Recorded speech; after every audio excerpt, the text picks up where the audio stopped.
Hi everyone, I would like to tell you today how you can easily propagate your favorite hydrangeas by semi-ripe cuttings. And late summer and early autumn are really good timing for taking your semi-ripe cuttings. Hydrangeas are very easy to propagate. You don't need any rooting powder, you don't really need any equipment, any special equipment. You just need a plant pot with the right type of compost. I usually use a stick to make a hole to put my cutting in, and I really don't use any equipment. Hydrangeas root really easily and are one of the easiest plants to propagate, and it really makes sense because they're not cheap and you can very easily create new plants, hundreds of new plants within 1 or 2 seasons. They will mature very quickly if you plant them in the right place. They do like moisture. They don't like a direct sun, but if planted in the right place, they will do very well, and everybody can do it, and it's very, very easy. I have created my garden by growing plants from cuttings and from seeds. Most of the plants that grow in my garden I have propagated, including hydrangeas, and it's really rewarding because they grow very fast and they are fantastic plants, not only in the garden, but you can use them for different kind of projects, creative projects. You can make wreaths, you can use them for Christmas arranging, dry hydrangeas. So they really are wonderful plants and I absolutely love them. Now I will show you how you can take cuttings at the end of the summer and beginning of autumn. It is very important to remember that we need to take a stem that is a non-flowering one. So there is no flower, and hydrangea stems get a bit harder at this time of the year, and that is your semi-ripe cutting. Semi-ripe cutting is when the bottom of the stem is harder and the top of the stem is still very soft.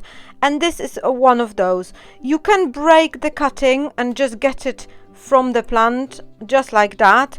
Or you can use secateurs, depending what type of plant it is and where you take it. This one is in the plant pot, but the same rule applies for the hydrangeas that grow in the garden. So this is your perfect cutting. I am going to take another cutting from hydrangea Annabelle. And the same rule, you select a stem, a non-flowering stem that is a bit woody at the bottom and soft at the top, and that's what we are interested in.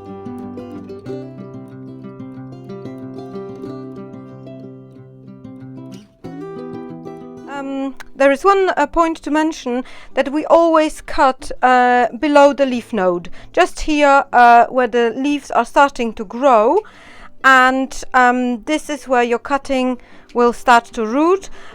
We are reducing the foliage just like that, and again hydrangeas are so easy to propagate, so they will root, but always take few more cuttings than you need. That is a good advice, because they might not survive, so it's always good to take few more. All hydrangeas are very easy to propagate, they really are, and they mature very quickly, so it's really great for as a start if you're just learning about propagation, because it will make you feel good. You will be successful, your plants will grow, and it will encourage you to experiment and explore a bit more. And what we need to do now, we just need to pot them up, and I show you how we do it. So this is a very important part of propagation, if not one of the most important points to mention, is the compost that you are using. I get very often, I receive messages, people telling me that their cuttings didn't do well, and after the first week they could see that they were dying.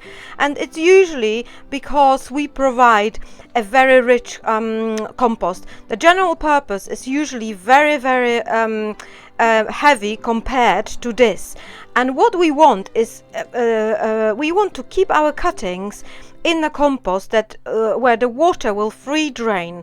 So as you could see from this mixture, and I tell you a bit more about it, you can see little stones. This is horticultural grit, and what it does, as you could imagine, the water can just drain freely between those little rocks. If it would be just a general purpose, the general purpose compost would retain moisture and it would keep water, and this is not what we want for our cuttings, because when they root, I'm going to fill this now and explain how I made it. So I mixed a cutting compost with horticultural grit. You can add sharp sand to it as well, because again, all you're trying to achieve is a compost that will where the water will drain easily. And I just fill this with my compost. I fill the plant pot with the compost. This has been here for a while, so it's quite dry. So before I place my cuttings in there, I'm going to water it, and you will see that the water will be very quickly absorbed and it will drain very quickly, and that is exactly what we need.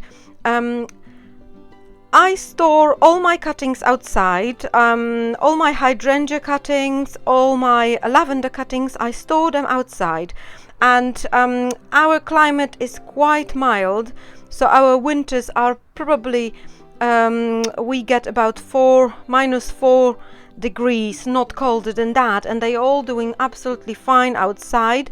You don't need a greenhouse to propagate. And now I've got my cuttings. I reduce the foliage. As I said, I always cut below the leaf node, as you can see here. And what I'm going to do, I'm not going to use any rooting powder, and that is again often the question, if we should use a rooting powder or not. Do you know, the best thing in gardening is, in growing plants, that there's so many different ways of doing things, and you know, you can try and see if it works better for you. If not, plants that don't need a rooting powder, I don't use. And this is the best example. All I do is I scrape a little bit of the surface of my cutting. This is just to encourage the cutting to create roots, and I make a little hole. I usually use dry sticks from the garden. I use a minimum amount of equipment here, and just place my cutting on the edge of the plant pot. They root better when you plant them on the edge rather than placing them in the middle. It's just because it might be a number of factors. It could be the a level of moisture, it could be the position. They just root easier.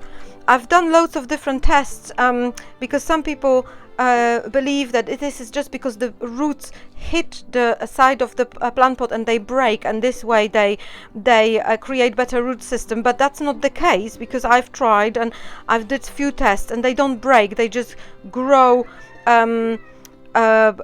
along the edge, and yeah, but they really root better when you place them this way. So you can take all sorts of different cuttings, hydrangea cuttings, and they will root within few weeks really.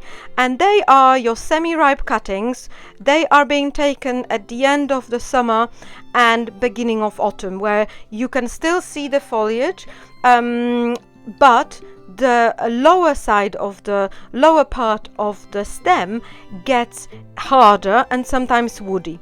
So these are my semi-ripe cuttings. I water them really well, and I leave them outside. I don't water them all winter, because all I get is the moisture from the air and the rain, and that is enough. The main thing to remember is that your cuttings don't stand in the water, so just place them somewhere where there is no standing water and they will be fine. I'm going to show you now the cuttings that I have taken few weeks ago. They were also my semi-ripe cuttings, and they've done very, very well. You can see I should have removed the flower. So when you take hydrangea cuttings and you see there is a flower bud, you just remove it. I haven't removed it, but again, you know, there's so many different ways leading to your success, and this cutting is still absolutely fine. It doesn't harm it, but it helps if you remove flowers, because your cuttings can then focus on, or even seedlings, because this is now a seedling, they can focus on the using the energy for growing and not creating flowers. With this plant pot, I can see that my cuttings have done very, very well, because they put a lot of new growth in the past few weeks. And another indicator that your cuttings have rooted and they are doing really well is when you turn the plant pot around. You can't see very well, a little bit here, I think. When you turn the plant pot around and you see new roots, and that is you can be absolutely sure that your cuttings have rooted, and I can show you those. See, there is very strong roots, and my cuttings have rooted. There's a few bugs, which is lovely, and you can see they are doing really, really well. I will leave them for a bit longer in this plant pot. They can even overwinter, and they will be absolutely fine. Yeah, so you can see I've got my cuttings here, and they will be stored outside. They will root within a few weeks, probably months. They will stay outside all winter now, and I will check them out in the springtime. And I'm not going to water them in the winter time. I'm just going to let them be and let nature do the thing, and let things happening in the background, because that's how I garden. I often let nature work with me and just do her thing while I can focus on other projects. And as I said, I am just starting my channel, so I'm still learning a lot. My videos are not perfect, but very shortly I am going to improve. The sound will be better and the videos will be better. But for now, this is just to extend my Instagram content, and I mainly create those videos so people can watch the short video on Instagram. It's usually 1 minute. And then if you have more time and you would like to learn more, you can go to my YouTube channel and you can learn a little bit more. And as I said, creating a garden by propagating plants is really rewarding. It's truly an amazing thing to do, because it will make you feel good. It will make you feel accomplished.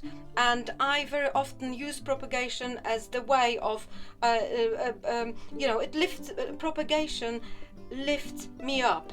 When I see cuttings that do well, and when the roots develop, I just feel so good. And it's something so simple, so accessible, and everybody can do it. It's really, really easy, and I hope you get inspired. So thank you ever so much for watching, and if you would like to subscribe, please do, and I will be back with more content.